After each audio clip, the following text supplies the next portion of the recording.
This is the Big O Show. This is the Big O Show. Ready to go. And there he is, Omar Kelly, and the EJDConstruction.com Miami Dolphins report. So you're a badass. You're doing this walking and everything now? Is that the skill set you possess? I'm trying to find a good, quiet place inside the stadium that I can have these discussions and debates with you without interrupting people, interfering with people. I don't think there's going to be a debate today. There's nothing to debate today. Today it's a funeral. Today it was bad today, man. It was now. I'm not panicking or anything like. It's one game. I'm not going to go crazy about this whole thing. But how about you? Are you going crazy about this? Is this one game? You think a domino effect for the season? Are you going there?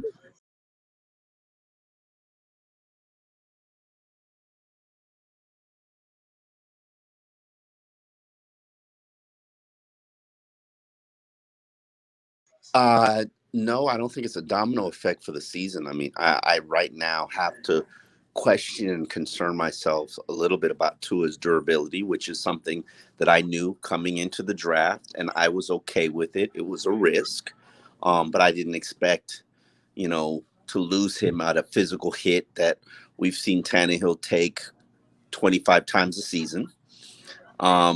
It's I mean, quarterbacks are going to get hit. They're going to get free blitzers, and he's got to survive that. And we knew there was durability concerns, and I'm not backing off that. I said the durability concern. I saw the hip injury, and I said I still want him, and I'm sticking to that. But I can't have a quarterback that I lose 2 times a season because he takes a physical hit, and that makes me start to worry a little bit. Yeah, no, I get you, man. I mean, I completely understand that we should be concerned about his durability. That's the only concern I have with Tua. I think he can do everything else and become that guy. But today, and this is the part that I brought up, and here's where they'll never admit it to you or anybody else, but they have to take a step back and say, we have a flaw in all of this. We put too many young linemen out there. And you've covered this enough, just like I have. Maybe 2 young linemen with 3 veterans, but 4 guys and now 5 because your boy Jesse might be out next week. It's That's interesting 5 to young see guys. reverse course and say that, hey, we got to be patient with it. No, I don't mind being patient, my brother. Yes. I have no problem with patience. But you start to look at, they can depend on each other because there's no veteran on the line that they can look to and lean on for some experience or whatever, and that's the one part that I see. I don't mind trying to develop a bunch of young guys, but man, those young guys have no help out there, and they're kind of like left on an island by themselves out there. Yeah, you've got 4 guys who are basically in their second year starters in the NFL, and if they had any of them had success their first season, I would feel a little bit more comfortable with it. But they were all struggle city their first season. Yeah, and fair. I had issues with the Eric Flowers move, and we addressed this to move up 14 picks in the 7th round just because you want to purge contract and make your line weaker. I don't know how that's a good idea. I really don't. Especially when you look at the player that you selected, Larnell Coleman was probably the worst lineman in camp. Like, how is this a smart decision? Not to say that Eric Flowers is some stud. That's the problem with that too. That he didn't play great either last year too, and that while that line struggled, he was part of the struggles too at times. Yeah, I mean the line struggled, but they weren't horrendous. And I'm not saying that they're horrendous now, but they're certainly not off to a great start. The worst thing you could do is get your quarterback hurt, and my guy Jesse Davis was responsible for the play that got the quarterback crushed. But here's the thing, and as they talked about in the press conference, it's not all of their fault. on all those blitzers. Cornerbacks, offensive line isn't responsible for a cornerback blitzing off the edge. It's a wide receiver running a hot route. It's a quarterback reading that play and making a quick decision, quick throw. It's a back picking up back picking up the player. It's a tight end seeing the blitzer and coming inside or being called inside by the quarterback. I'm sorry, we can say whatever we want about the offensive line, and I'm ultra critical of the offensive line every single week. But the offensive line is not responsible for a blitzing cornerback. Right. No. You're right about that. I mean, their jobs, their rules are to protect the interior and give the guy with the furthest path to the quarterback, because there's no way you can block 6. 5 can block 6. Something's got to give, and somebody didn't do their job. Yeah, well, listen, today nobody did their job. I mean, the defense opened up like crap. They ran up and down on him, and then they shut him down for the rest of that first half and gave Miami a chance. But then the offense makes every mistake possible in the book, dropping every football out there. X drops an interception. X also, by the way, gave up that touchdown where Emmanuel Sanders cut back and he slipped. He didn't stay with him, and he came back. Anything and everything that could possibly go wrong in this game. Jalen Waddle drops a punt twice, not once, twice. I mean, it was just one of those games, dude, that you don't wish upon anybody, and you certainly don't want to see your favorite team go through it, because it's hard for me to pinpoint any part. Like Flo, at least I appreciate that he took accountability for it all, because there really is no part of the game that we can say anyone excelled. They talked about having a good week of practice, but there clearly was some disconnect, and I think they downplayed a lot of the Bills in the season finale. They beat your ass. Yes, they beat your ass with backups. Yeah, but that also was a depleted team too at times too. The Dolphins. Yeah. This was actually a much better team than the one that got their asses beat, and they didn't perform better. They got their asses beat again. There was some psychological in my opinion, there was some psychological damage created by what happened to you at the end of last season, and you want to play it off, and you wanted to poo-poo it and act as if it didn't matter, it didn't happen. But you came out here and you played tight. Well, see, here's where I would disagree with you on that, because if you were right, if I think you were right on this, they would have given up after 14-0. Dude, the defense came back and shut them down. And then the offense drove down and put themselves in position.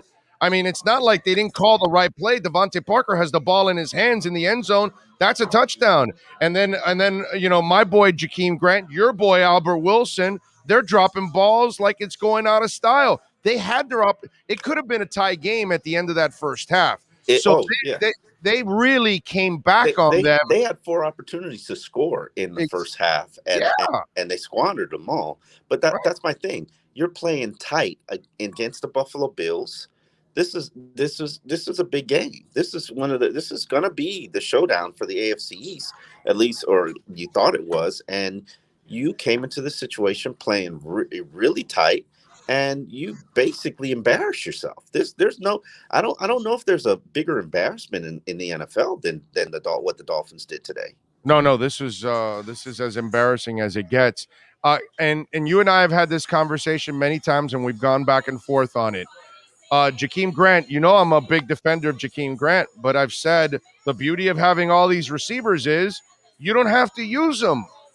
Oh, why did they use him at wide receiver, bro? Why not just keep him as a damn returner overall? He probably even hurt the ankle on that play where he ended up fumbling.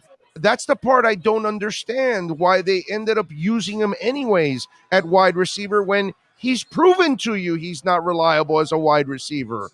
I don't understand that part. They need bodies. They need skill sets. I don't, they go into it package base. So maybe that was a package that they saw that there was something that they can exploit from a speed standpoint or whatnot. I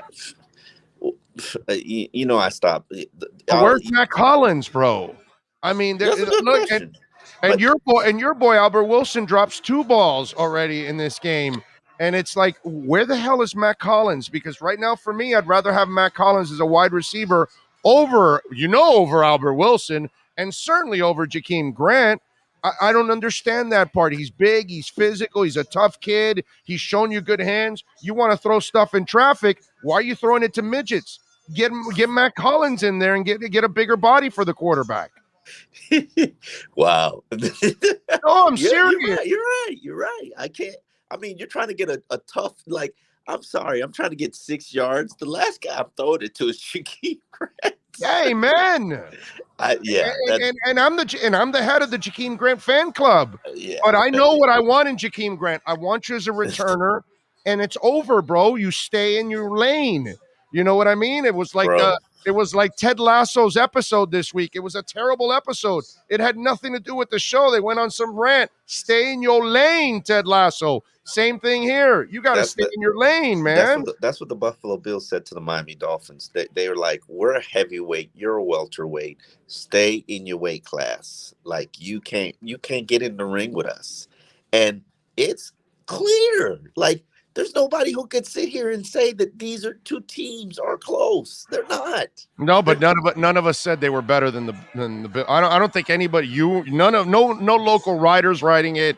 No local radio host is saying. You predicted an upset, man. Yeah, I did predict an upset. Doesn't mean that they're better, but I predicted an upset. Man, yeah, I thought they could have put it together. They're not even in the same weight class, bro. This is on a different level. No, this was bad today. This was bad. There's no other way to talk about this except it was bad. Let me see, what else did I wanted to ask you. O-line, what's going to happen this week? They don't have any patience. So are they going to make any kind of changes? I asked Alan Poupar about Robert Jones. What happens? Poupar said, which is kind of interesting, that if your boy is healthy and he can come back, and Jesse, maybe you move him to left guard and you put Eichenberg at right tackle. What do you know about Jesse? Jesse, that knee has, and I've said this to you from the very beginning. I don't know why they didn't have that knee scoped from after OTAs wrapped. When they said Jesse Davis is out with an injury, you didn't even have to tell me what the injury was. I already knew what it was. Yeah. Those things, especially when you're a 30-year-old, it's just a matter of time. Eichenberg seems like the job isn't too big for him. I think this is a situation where if he might lose his job based on an injury, and we might have to shelve it and get the scope, and Liam comes in here and has to, and then we've got 4 second-year starters and then Eichenberg, a rookie. I mean, it's just young, green, inexperienced. At this point, you got to start considering going out and getting a veteran like Mitch Schwartz. Signing somebody who's all out on the street, because the answer ain't here, man. The answer ain't here. It's not on this roster. And somebody brought that up. Do you go out and get a free agent now at this point in time? And now I'm glad you brought it up, because that was going to be my follow-up question. I remember maybe add a little veteran inside this line so you can kind of help these young guys and develop, man. I mean, this is a really difficult situation for young linemen. Austin Jackson's also a problem, and that's the regression. Nobody can explain that. At this point, we're at the people. I often talk about the unicorns, the 2016 line, but people don't remember that the birth of the unicorns was the release of Dallas Thomas. Okay. That the release of Dallas Thomas, Jamal Douglas, and the kid from Green Bay, Billy Turner. Remember, they all got cut early in the season, and then it woke everybody up. I'm at the point where I think something drastic has to happen here, because I'm not sure. And Robert Hunt said it best. He was like, we're young line, but we can't keep using that as an excuse. It's like it's time for us to actually start playing better, and they can't keep using the fact that they're young and inexperienced as an excuse. This is a production-based business, And I have not seen anything that makes me comfortable with any of them. And Robert's the best player on the unit, but am I ready to say he had 2 penalties today? Am I ready to say that he's a polished product? No. Right. No. I'm with you there. That makes a lot of sense.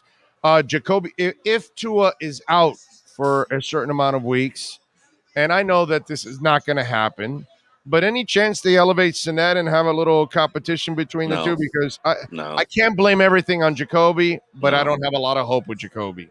No. I've watched that story with the line, with receivers in Indianapolis, and I never saw him make a difference as a player. Nice guy, great backup, but what do they do at quarterback now? Does he just get elevated to be the backup? Is that it? Yeah. There's no open competition. And I've watched all 3 of the quarterbacks very closely in training camp. And to be honest with you, you know how much I love Tua. There's very little drop off with Brissett. Brissett executed the second team unit. Probably Jacoby Brissett was the best Dolphins backup I've ever seen here. Like, exceeded what Matt Moore had done. Now, I'm not counting Chad Pennington years as a backup because he really wasn't a backup. You're not counting Don Strock, of course. Either. Oh no, I'm not talking about since I started covering the team. Come on, I haven't covered a legitimate quarterback. Come on, let's not do that. So yeah, he's better. Probably more snaps, a better week of practice. Does he have limitations? Yes, but so does Tua. And I think when you custom fit the offense for him a little bit better, I think you will see a better execution and a better offense. Now, is he a bottom 16 quarterback in the league? Absolutely, no question about it. But you won with a bottom 16 quarterback last year. There's no reason why you shouldn't be able to win now. All right, we'll wrap it up with this. Omar Kelly, of course, in our EJDConstruction.com Miami Dolphins post-game report. I tried to walk off some Dolphin fans from the ledge, from the bridge, from the build. Let them jump. Let them jump. Last year they started 0-2, then they went 10-4. The year before they went 0-7, were pounded by 238-77, and then went 5-4. The fact that his teams, and I'm talking about Flo, have shown resiliency in fighting through adversity the first couple of years. Should Dolphins be, really depressed about this, and that this is going to roll into the rest of the season? It's not going to roll into the rest of the season, but the people want to jump ship. This is Dolphin fans are suicidal. They're I got it. I'm getting it. I know. Let them. You knew what you signed up for. You're in an abusive relationship. You knew it. You knew what you signed up for. And you got beat by the creme de la creme of the AFC East. Yeah. I mean, ignore what happened to them in Pittsburgh last week. They just weren't prepared. But Buffalo's a better team. Buffalo's a good upper echelon top 5 team in this league right now. And they just showed you're not in their weight class. And you got some work to do. And the question is, are you going to do the work this season? Or are you going to pack it in and wallow in your woes? And, Tua got hurt. Okay. It's worse. It's a worst case scenario. It's a nightmare situation. But, adversity happens, and your job is to overcome it. And I think that's what Flores and his staff is pretty good at. Well, let's hope so. They got the Raiders next week, my man. It's in Vegas, right? Yes, sir. You heading to Vegas? No, man. What kind of crap is this from the Sun Sentinel, bro? Don't they know you need to hit the craps tables? I've grounded myself for my baby and my family. Okay. The irresponsible days of Omar Kelly are a thing of the past, or at least until my child is like 4. So what's it called? White Rhino, Pink Rhino. What's the name of that strip club or whatever? So no Vegas strip clubs for you, man. I can booby trap it here. I'm good. I don't need to go to. I don't need. Vegas don't have what I like anyway. Come on, you know what I like, Bigo. You know what I like. Well, they got some music there. They got some concerts. No. I'm talking about the type of talent. I see. You know what I like. Vegas don't have that. Okay. Vegas has got fake ones and fake ones. Right, and more fake on top of that. Yeah. Okay, that makes sense. If I'm going to take it out for a night at a strip club, irresponsibly, of course, because strip clubs got COVID too. I'm doing it right here at home, right here at home. There you go. I can get all the natural and juicy, and I'm doing it here. 14-14, Justin Herbert just threw an interception in the end zone.